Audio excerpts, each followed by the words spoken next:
The process of application. Yun ang ginagawa no, the process mo, of You're application, making a sir. selective application of the law. Sinasabi natin walang requirement ng restitution. Will you agree? I agree, sir. It is Oh. not explicitly stated in the law. It is not explicitly stated in the law, but It is not explicitly stated in the law, but you're requiring them to restitute. no, sir. Let me just explain, if you will allow me to finish. There is What- no what? explicit provision in the law calling for restitution. However, there is a memorandum of agreement whereby terms and conditions can be stated therein. And if there is agreement as to restitution, Alam mo, yung the same can memorandum be of included. agreement, hindi siya kasamang restitution. Yung pagka siya ay na-admit na state witness, kaya mo lamang siya lalagyan ng memorandum so that he can cooperate with the DOJ in prosecuting this case. Precisely, Huwag mong sir. iisipin na i-include mo yun sa memorandum. You are deviating from the law itself. Ngayon, ang pagkakaalam ko rin po, Mr. Chair, si Yusek Bernardo, parang he was already granted provisional, anong tawag ro? Provisional admission, Mr. Chair. So, if he was granted already provisional admission, was he required to restitute anything? Sir, that is covered by the memorandum of agreement and is confidential. I cannot make that disclosure without any clearance from the Secretary of Justice. Why? Because the law provides for it, sir, that confidentiality is a matter which is stressed in Section 7 of the law. So, Mr. Chair, ito na naman ang problema eh. Para malaman naman ng kahit sinong gustong mag-apply, kung ano ba requirements talaga. Was that restitution requirement covered by that? Yun lang naman eh. There's nothing secret in that. Ba't hindi mo sabihin? Sir, it is contained in the memorandum of agreement. Like nobody should know that a restitution was required by the Department of Justice? The details of the memorandum of I'm not agreement. asking for details. Sabihin mo lang, was it made a requirement? Restitution is part of the details, sir, which is provided for in any memorandum of agreement if you're going to ask me. So if it is going Bago to siya be there- makapag-apply, restitution will be required. Not necessarily, sir. O eh, Not paano? necessarily. Ito kailangan sabihin ko, palagi kasing sinasabi ng mga ibang tao, I am trying to defend the Discayas. No, I am trying to maintain what the law says and provides. Dahil alam ko na wala namang sinasabing restitution, gusto naman nilang magpa-cover para sa ganun, may protection naman sila because they are aiding the state to prosecute kung sino-sino may kasalanan dito. Bakit hindi natin i-apply ang batas? Ngayon, sinasabi mo na naman, tinatanong ko lang, may restitution applied to Yusek Bernardo. He was granted already provisional admission. Ba't hindi mo maibigay man lang yun? There is nothing secret in that. Otherwise, pero meron kayong paborito, merong hindi. Parang namimili kayo. It is a selective process. May I respond, Mr. Chair? Yes, you may respond. Again, we take exception to the statement of the good senator that we are being selective. The process of application. Yun ang ginagawa no, the process mo of You're application, making a sir. selective application of the law. Sinasabi natin walang requirement ng restitution. Will you agree? I agree, sir. It is Oh. not explicitly stated in the law.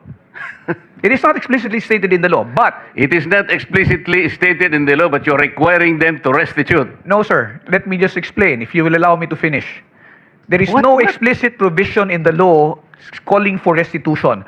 However, there is a memorandum of agreement whereby terms and conditions can be stated therein. And if there is agreement as to restitution, Alam mo, yung the same can memorandum be of included. agreement, hindi siya kasamang restitution. Yung pagka siya ay na-admit na state witness, kaya mo lamang siya lalagyan ng memorandum so that he can cooperate with the DOJ in prosecuting this case. Precisely, Huwag mong sir. iisipin na i-include mo yun sa memorandum. You are deviating from the law itself. There is no deviation, sir. Sabihin mo sa akin kung anong provision that the memorandum will require restitution. There is nothing in the law, again, which states Ito that... yung problema ninyo eh. Palagi kayong ganyan kung makipag... Ano, sir, we're being very candid with the and then sasabihin nyo, committee. take exception. Kayo ang nagte-take exception, pati batas eh, binabago ninyo. No, sir. If the Diskaya couple would want to be admitted, all they had to do is go through the same process. But it's not a matter only of... Pumunta na sila. Yes, sir. But they have not... Alam mo, si Secretary Boying Rimulya ang nandito. Nag-uusap pa sila dito. Okay? Sabi niya sa mag-asawa, Mr. Diskaya, sige, bukas na bukas, isama mo yung asawa mo, magkikita tayo sa dito. Nandito pumunta siya rito. Kaya ang palagay ko noon, processing lang naman. If they will not qualify, okay lang sa akin yun. But, hindi nga sila natuloy sa process because they were required restitution. Kaya ang nakikita ko dito, merong blocking. Di ba? Napakasimple na pinag-uusapan natin, Prosecutor Papadulyon. Huwag na nating i-complicate ito. We apply this law to everybody. Ngayon, tinatanong ko lang, okay lang naman kung qualified si Yusek Bernardo. I have nothing against Yusek Bernardo. Okay lang. Tinatanong ko lang, para yung application ng batas, parehas lang. So, halimbawa, kung wala namang restitution si Yusek Bernardo, why will you apply restitution to these people? Sir, we did not. That was a statement made by former Secretary Rimulya. When they were referred to Department of Justice for processing, it was because there was a legislative inquiry which was going on, and the Diskaya couple, during the time that they were testifying, stated that they wanted to be provided security and protection. Immediately after they went to the department, said security and protection was provided to them without any consideration yet as to their application into the program. The evaluation for purposes of being considered in the program is a different process which has not been completed. That is the reason why they have not yet been considered as possible state witnesses in the It cases was which are never pending. completed because you were insisting on restitution. Drop it. Para sa ganun, kung mag-a-apply sila at kung qualified sila, pagbigyan ninyo. Yun lang ang ano dyan. No, sir. Again, let me disabuse the mind of the good senator. There is no requirement that for purposes of processing, they will have to go through or they will have to make restitution. Yun nga Because it will sinabi ni still go Boying through Rimulya. evaluation. Sinasabi ko sa iyo, yun ang sinabi niya sa press conference niya. Sinabi niya yun eh. Alam mo, mag-a-apply lang eh, sinasabi ko. Kung ang restitution mangyayari at the end of, let's say, napakita talaga na meron silang pananagutan sa batas. Later on, restitution is talagang kailangan. Pero nag-a-apply lang yung tao eh. Kaya nga, witness protection and benefit program. There is no reason to burden these people for another requisite which is not even in the law. So, kung qualified sila, i-process natin. Kung nag-qualify, salamat. Kung hindi sila nag-qualify, wala tayong magagawa. Mr. Chair, it is not as if the reason why they are not being processed is because of the restitution that you mentioned. The fact is, Prosek, ang sinasabi ko, hindi, yun ang naging unang dahilan kasi kaya siguro nabanggel ito. Maraming procedures dyan. Kaya lang, ang sinasabi ko, ang pinipilit kong ipaintindi sa'yo, ay yun doon pa lang doon pa lang na-stop na sapagkat pinilit ni Secretary Boying, mag-restitute ka muna. Sabi ko, nawala na. Mr. Chair, kung ang kagustuhan po ng Diskaya couple is makonsider sila o ma-process sila, let's take away the aspect of restitution. But they have to comply first with the requirements, which is the submission of the affidavits to justify the department being able to evaluate the same. Let's not talk about tapos na. Okay na yun. So wala nang restitution. Mr. Diskaya, Ms. Diskaya, kung talagang gusto nyo at kung gusto nyo mag-apply talaga, ayun, wala nang restitution, pero kailangan mag-qualify kayo. Kung hindi kayo qualified, wala tayong magagawa. Mr. Chair, may I interject? Vice Chairman is recognized. I just want to be clarified, PG Fadulyon. Ano ba talagang gusto ng DOJ to be mabigyan ng restitution immediately? Kasi may sinasabi ni Senator Marcoleta, there will be a process. What is your stand here? Sir, my position is this, if I may. Restitution, Senator Marcoleta is correct when he pointed out that restitution is not a requirement under the WPSB law. It Okay. is, as I said, it is not explicitly stated there. However, when the process of when the witness who applies to to be admitted into the program is evaluated, and for example they qualify, their qualification is now subject of a memorandum of agreement between the department represented by the secretary and the applicant. Now, in the memorandum of agreement, there are terms and conditions that may be agreed upon or imposed by the parties, and restitution is part of them. If I may be allowed to explain further, kung halimbawa po meron po tayong witness na nag-a-apply sa programa, at sinasabi na nila, I am remorseful, ako po ay nagkamali, ako po ay nakakatanggap ng pera, naggaling sa nakaw o hindi sa matamang paraan, at ito po ay sosoli ko. Sasabihin po ng department, hindi naman kasi part ang restitution dito, so hindi mo kailangan magsoli. Kaya po yan, inilalagay sa memorandum of agreement kung meron man, para lamang po masiguro din ng department na at least kung meron pong ill-gotten wealth, or if a person is unjustly enriched, monies will be returned back to the coffers of government. Remember, sir, if one is covered under the program, one of the results would be if there is a case where they will be testifying as a witness, they will not be included in the information anymore. And if they're not included in the information, it means they have no criminal liability, and forfeiture will not lie as against them. A process which will happen much later. Okay, so Republic Act 6981, PG Padulyon, Section 5, it states na to comply with legal obligations plus to cooperate with respect to all reasonable requests. Ang tanong ko po ngayon, ano ba ang mga unreasonable sa pagbabalik na ninakaw na yaman? Can you give me some?